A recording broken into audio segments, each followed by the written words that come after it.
Comenzamos, señoras y señores, la tertulia de este viernes 13 de septiembre del año 2019. Tertulia en movimiento, tertulia desde San José de Mayo. Acá estamos con una integración adaptada justamente a esta movida, adaptada a las circunstancias de que en perspectiva se trasladó y que se ubica en este ambiente. ¿Con quiénes estamos? Como representante del elenco habitual de esta mesa, el ingeniero Juan Grompone. Buen día. Buen día, ¿cómo está? Ahí está, resistiendo como delegado, como tantas otras veces. Los demás por distintas razones se han quedado en Montevideo, ya les contaremos al respecto. ¿Quiénes más integran esta mesa josefina? Está acá Alcides Abella, ustedes lo conocen, integrante del concurso de cuentos breves en el jurado. Bueno, conocido sobre todo por su actividad en ediciones de la Banda Oriental. Alcides, bienvenido. Buen día, muchas gracias. Terminaste ya la tarea del jurado, ¿no? Estoy en plena tarea, pero hoy a las 5 de la mañana me tuve que levantar para venirme para acá, para San José, así que... No, lo digo porque dentro de un rato ya van a quedar disponibles en nuestro sitio web los cuentos preseleccionados, los cuentos nominados del último llamado, el de Cuentos con Trabajo y Trabajadores, para que los oyentes vayan, los busquen y voten, ¿no? Terminen definiendo el premio de la audiencia. Así es, estuvo en esa tarea. Y también estuvo Fernando Medina. Buen día, Fernando. Buen día. Fernando, ustedes conocen, es uno de los conductores de Oír con los Ojos, ese programa que, bajo los efectos de la lectura, sale al aire los viernes de tarde, los viernes a las 4, acá en Radio Mundo. Salvo hoy. Salvo hoy, que hemos hecho un lío fenomenal con los horarios. Fernando ha aceptado la invitación de integrar el jurado de nuestros concursos de cuentos también. Ya vas por el segundo o tercero. Tercero, sí. Encantado de la experiencia, ¿no? Fascinado. Sí, me encanta. Bueno, gracias por venir también. Y por último saludo a Rosario Castellanos. Con otro sombrero y quiero hacer una protesta pública, porque en realidad me obligaste a salir a la intemperie cuando estaba helada la mañana y ahora que se ha puesto mucho más linda, tengo que estar sentada acá adentro. Bueno, pero esa es tu vida. Sí. Así es la tarea de la mujer. ¿Cuántas veces te ha tocado? ¿Cuántas veces tenés razón. Sí. Madrugar, salir desde el exterior y después cuando el tiempo más o menos se acomoda te vas a la radio. Sí. Que está calefaccionada y cómoda. Sí. Bueno, así es. Esta es tu historia. Aquí estamos. Vamos a conversar de un par de temas. Vamos a ir creando además el ambiente para los programas que vienen después. Primer tema, un tema de la política de esta semana, pero que tiene mucho que ver con la cultura y tiene que ver en particular con el libro. La Cámara de Senadores rechazó esta semana un proyecto de ley presentado como grave y urgente por el senador Pablo Mieres del Partido Independiente, que buscaba extender los derechos de autor de 50 a 70 años. Blancos y colorados respaldaron la iniciativa de Mieres, pero el Frente Amplio votó en contra, lo que llevó al fracaso de ese proyecto. ¿Qué procuraba el texto de Pablo Mieres? Modificar la ley 9.739, que protege el derecho moral del autor de toda creación literaria, científica o artística y le reconoce derecho de dominio sobre las producciones de su pensamiento, ciencia o arte.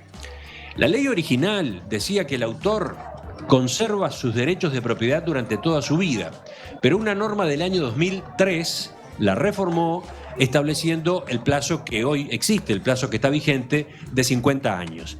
Mieres pretendía ampliar ese plazo de 50 a 70 años.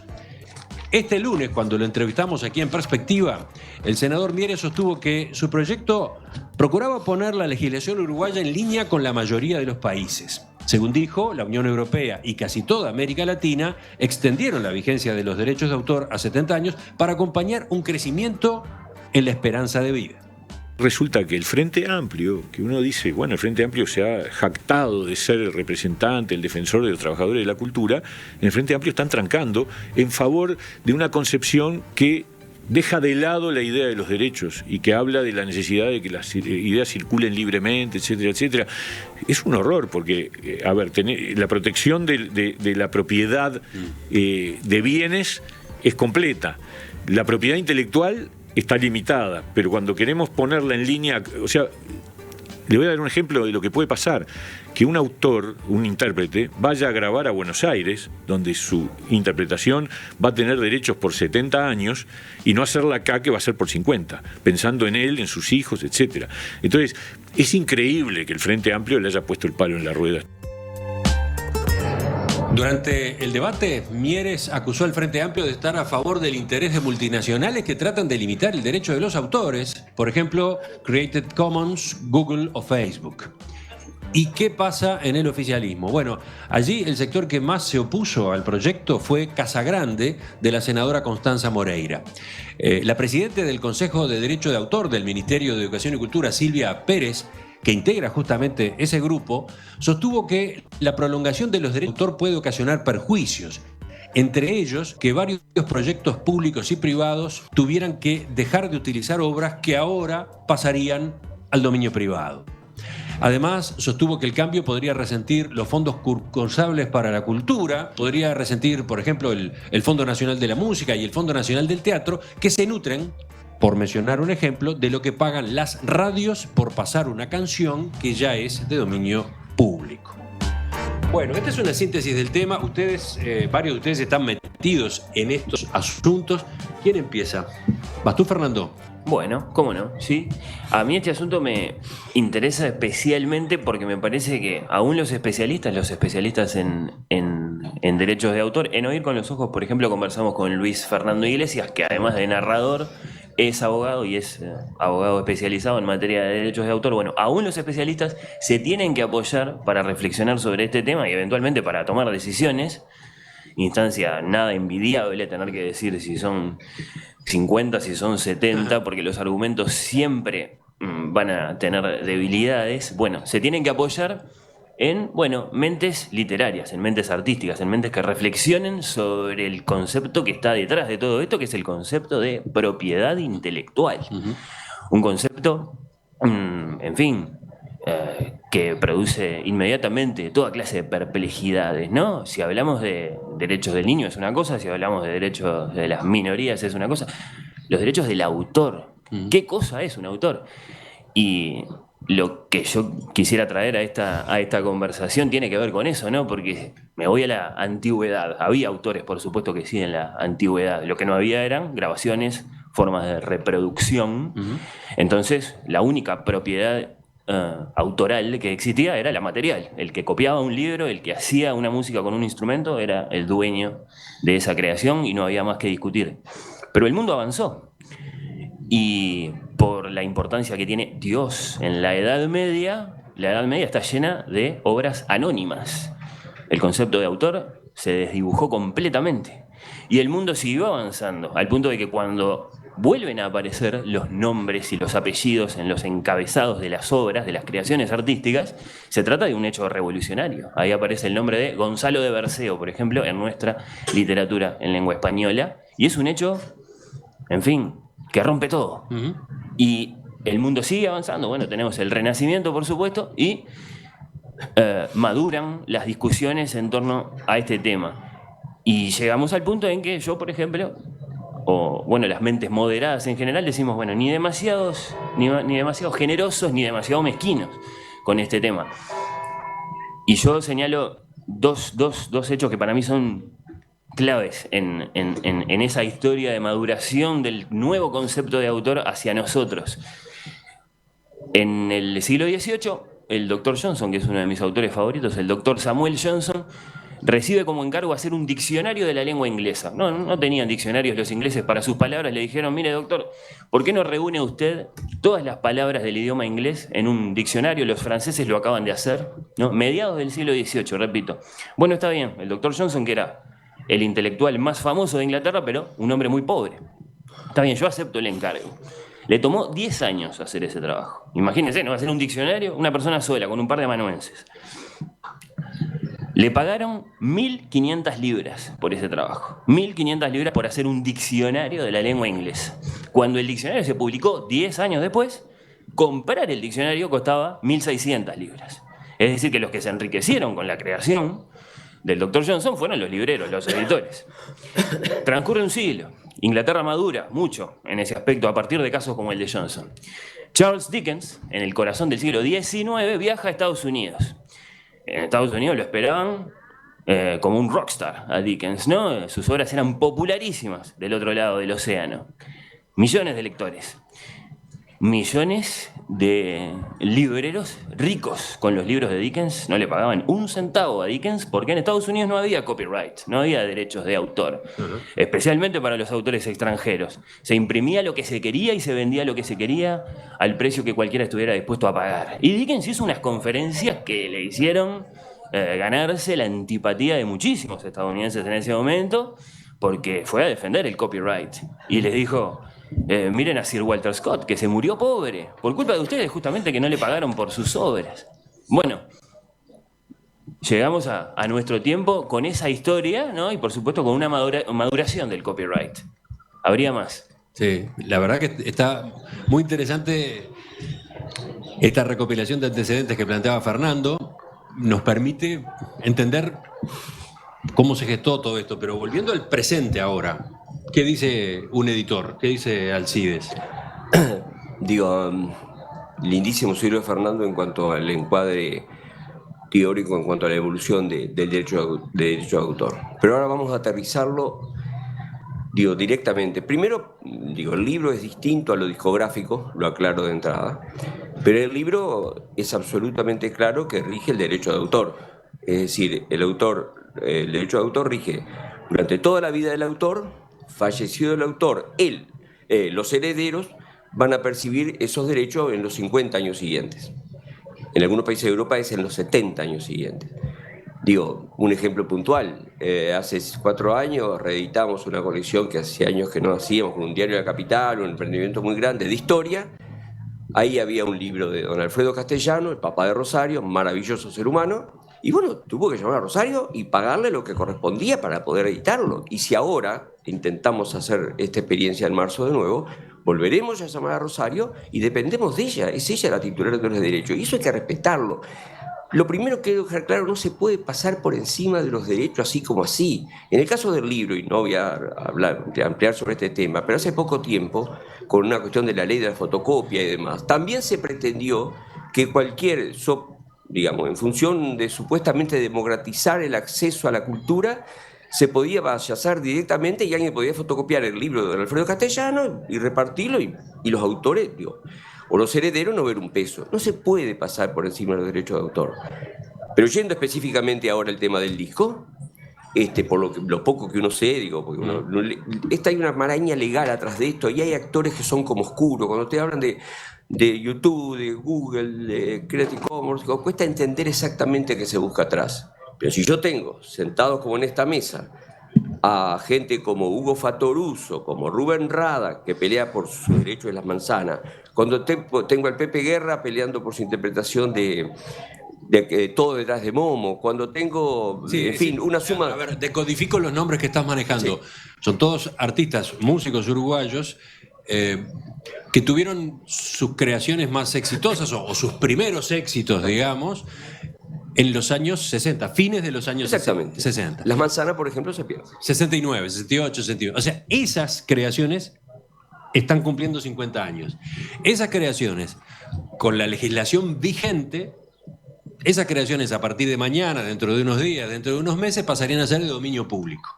Por esas creaciones, ellos dejarían de recibir derechos de autor con los 50 años que hoy están vigentes. En cambio, si se prolongara el plazo, si se llegara a 70, bueno, durante 20 años más, esos músicos que tú acabas de mencionar continuarían recibiendo regalías por sus creaciones. Ahora, si tenemos esos artistas, perdón, Emiliano, si tenemos esa gente respetable, seria y demás, creo que es unánime la posición de los músicos, por lo menos vamos a escucharlos y respetarlos, no se puede pasar por encima de los derechos así como así. Sí. Y en ese ejemplo que acabas de mencionar y que yo redondeé, ¿qué es lo que está de por medio? Lo que se decía hace un rato, ¿no? La prolongación de la vida, ¿no? Una vida más larga. ¿Hasta qué edad hoy vive un artista? ¿Hasta qué edad tiene derecho a disfrutar de su salario? Porque así lo plantea Gadu, ¿no? El derecho de autor es el salario del creador. Rosario. Bueno, en realidad Alcides acaba de aclararme algo, porque yo tenía entendido que durante toda la vida del escritor se mantenía el derecho. Pero creí que a partir de la ley del 2003, lo que se está sucediendo con los autores de música también ocurría con los con los autores de libros. Debo decir que creo que lo más justo es que durante toda su vida los autores mantuvieran los derechos. ¿Por qué? Porque el autor sigue siendo el principal creador. Por lo tanto, tenemos que reconocer un derecho. Lo que no creo que tengan derecho son sus, digamos, la gente que queda detrás cuando ellos se mueren, sus descendientes mayores de edad. Me parecería que 20 años sería perfectamente lógico en la medida que cubriría a los posibles hijos menores de edad. Pero yo cobré siendo una vieja. ¿Qué sentido tiene? El mérito era de mi papá. Por lo tanto, agradecidísima que lo volvieran a publicar, dije que sí, de inmediato, pero los derechos que me pagaron, que me vinieron muy bien, dicho sea de paso, no considero que fueran derechos míos. Realmente, me parece que lo justo entonces ni siquiera se ha tratado. Y una aclaración, no es que se haya rechazado la ley, simplemente que se dispuso que no se discutiera en este momento en particular, que dicen que hasta febrero hay tiempo. Sí, ese es uno de los argumentos que se ha manejado desde el Frente Amplio. Estudiemos más el asunto, no lo tratemos ahora con carácter de grave y urgente. Hay tiempo hasta febrero, podemos hacerlo después de las elecciones. No está del todo descartado y yo pienso que en adelante puede llegar a utilizarse. No, Sin embargo, ese tema de las fechas de consideración del proyecto estuvo también durante la discusión, porque desde el Frente Amplio se acusó a Mieres de hacer demagogia, de hacer campaña, ¿no? De tirar este tema ahora, de proponer este proyecto al debate con carácter de grave y urgente para provocarle un problema al Frente, para congraciarse con determinado sector de la actividad cultural, etcétera, en pleno tiempo de campaña electoral. Juan. Bueno, yo creo que por un lado se exagera y por el otro lado hay un conflicto acá. Y quiero empezar por el conflicto. Es decir, creo que el derecho de autor más importante es el derecho que aseguran las patentes. Es decir, no hay nada más importante como creación individual o colectiva que aquello que redunda en algo patentable, algo que afecta a la economía. Y las patentes en general duran 15 años. Es decir, ¿por qué? Porque es el plazo que se ha establecido entre el conflicto del interés general y el interés particular. Es decir, el inventor tiene derecho a disfrutar de lo que ha creado, pero la sociedad también tiene derecho de alguna manera, a participar de lo que se crea, que en cierta medida es colectivo. De modo que creo que las patentes lo han resuelto bastante bien, poniendo un plazo bastante corto para los derechos de autor. Ahora, ¿qué pasa en las obras que no tienen mayor importancia en la economía? Creo que ahí se exagera. Es decir, la creación artística, la creación literaria, creo que se exagera en el Juan, tema. no podés tan economista. Por favor. Vamos a ver un poquito, déjame seguir un poco. Yo quiero razonar, por ejemplo, en el Uruguay. ¿Qué es lo que pasa en el Uruguay? Un libro, quiero referirme a los libros, porque naturalmente de disco no sé nada, nunca hice uno, pero de libro sí. Entonces, un libro cuesta entre 10 y 20 dólares, digamos, término medio. Y por lo tanto sus derechos de autor, que son el 10%, se pueden redondear en $1.05 por cada libro. Entonces, un libro que se vende mucho en el Uruguay, vende, por ejemplo, 1.000 ejemplares. De modo que los derechos de autor totales que va a cobrar la persona son $1.500. Es decir, es un aguinaldo. Digamos que el libro que sale a la venta y que a lo largo de un año vende 1.000 ejemplares, le sirve para el autor cobrar una especie de aguinaldo, un complemento de su sueldo y nada más. Es decir, cuando un autor gana dinero realmente con esto, es cuando en realidad en lugar de vender 1.000 ejemplares, vende 10.000 o 20.000 ejemplares, cosas que son muy pocos los libros en el Uruguay que tienen ese tiraje. Y entonces ahí se puede comprar un auto, digamos, con eso. Es decir, ese es el tamaño de lo que estamos discutiendo. Es decir, los derechos de autor no enriquecen a nadie, ni en el Uruguay es casi imposible vivir de los derechos de autor. Son muy pocos los autores que logran completar un ingreso con eso, ¿no? De modo que ese es un primer punto. Segundo punto, los 50 años, ¿no? A mí, cuando me dijeron los 50 años, yo dije, qué barbaridad, 50 años, es una vida. Hasta que me di cuenta que mi primer libro ya cumplió 50 años. El primer libro que yo publiqué ya tiene 50 años. Y en este momento ese libro está publicado en internet gratis, ¿no? Es decir, yo lo entrego gratis y se vende bastante. Es decir, ha vendido unos cuantos, tiene unos cuantos cientos de lectores. Pero es como si estuviera en dominio público, porque se puede bajar de internet y listo. De modo que yo creo que el problema no es tan grande. Es decir, el problema no es tan grande y no es y creo que no hay que olvidarse que estamos hablando de números bastante pequeños que no significan demasiado. Es decir, creo que hablar de 50 años, 70 años y todo eso, sí estoy de acuerdo con Rosario, que los herederos reciban durante 70 años los derechos de autor me parece realmente una exageración, ¿no? Es decir, creo que eso sí, eso es exagerado, en cualquiera de los casos. Es decir, inclusive que puedan heredar esos derechos de autor tal vez es discutible, Claro. ¿no? Fernando. Algo de lo que decía Alcides me remite a pensar que el concepto de autor, volviendo sobre el concepto de autor, no está quieto. No es que en esa evolución que yo describía al principio llegamos a una instancia en la que, bueno, no va a pasar más nada.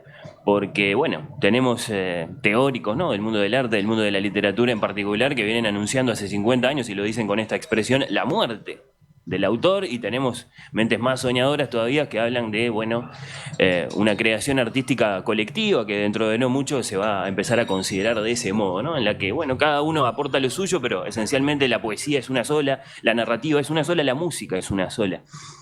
Y en ese concepto, así como en el otro, me manifiesto de manera más moderada, ¿no? Ni demasiado mezquino, ni demasiado generoso, en línea con lo que están diciendo en definitiva de Rosario, Juan.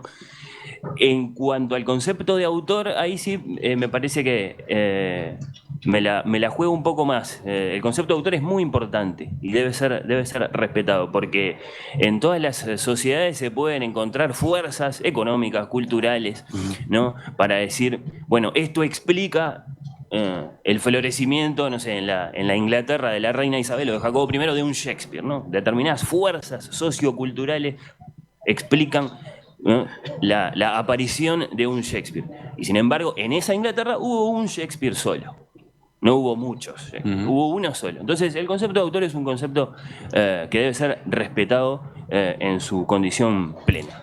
El tema es que no están en debate, por lo menos ahora, el concepto del derecho de autor. Lo que está en debate es un periodo, ¿no? 50 o 70 años, ¿no? De eso se trata. Y de las consecuencias que tendría, en el caso uruguayo, pasar de 50 a 70 siguiendo una tendencia que ya se da en otros países.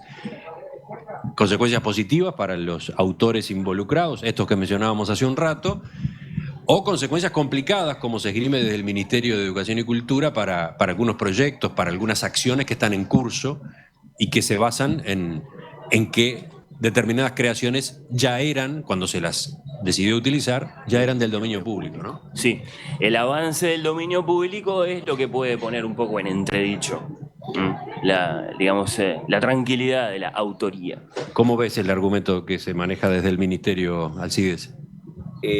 Primero, digamos que lo que yo dije al principio, quise decir, es que la invitación, primero, esto no está cerrado. Esto teóricamente se puede seguir discutiendo en este periodo y se podrá seguir discutiendo en adelante. Lo de pasar de 50 a 70 años. Que hecho, de paso, hablando de cantidades, se menciona, por ejemplo, que Hugo Fattoruso fue a retirar de diversas sus derechos y en un semestre cobró menos de 60.000 pesos. Es decir, realmente son cifras exiguas o muy bajas. No estamos hablando de suculentos derechos de autor. Ahora bien, estoy de acuerdo con Fernando que esto esto es una sociedad que evoluciona, está buenísimo dar la discusión, el dominio público puede crecer, las razones que esgrime del Ministerio son atendibles y demás, pero yo tengo del otro lado a los que nombré, Fattoruso, Pepe Guerra, Mauricio Val, Jorge Nasser, que están reclamando cobrar, ese dinero puntual, y es todo su derecho, son propietarios de eso. Me alegra que incluso que Rosario hasta proponga que ni siquiera se hereden los derechos de autor, pero hoy se heredan. Y las viudas y los nietos van a la editorial a cobrar religiosamente. Entonces ese derecho hay que respetarlo. Eso es absurdo. No se puede avanzar. No, pero digo, muy bien, sí, por supuesto, me alegra. Los menores me parece bien, pero ni el autor lo puede defender, que sus hijos mayores de edad cobren sus derechos. Por supuesto. Sí. Entonces, digamos, está bueno lo de Fernando en cuanto a que esto está en proceso, esto va a seguir a lo largo del tiempo discutiéndose y quizás, como dice Rosario ahora, tome nueva forma y nuevos plazos. De todas maneras, la discusión sigue abierta, yo creo que respetemos la posición o la actitud de los autores y sigamos conversando con ellos. Fernando, ¿algo más? Creo que no, ¿eh? No. Está bien, en general estoy de acuerdo con lo que se ha dicho. Y de nuevo, lo que dice Rosario, los herederos no, va en línea con, en fin, pasar en limpio cuál es el concepto de fondo acá. El concepto de fondo es el creador. Ya seguimos desde acá, desde San José de Mayo, ya seguimos con esta emisión especial de la tertulia de los viernes, después de la cual, sobre las 10:30, no vendrá la mesa del tiempo libre como es costumbre. Hoy la programación de Radio Mundo se desacomoda por completo. 10:30 llega La Canoa, desde acá, con Diego Bernabé, con Pinocho Rutén. Y después, sobre las 12:30, Fernando Medina trae Oír con los ojos. Pero bueno, dentro de un rato charlamos un poco más sobre todas esas novedades.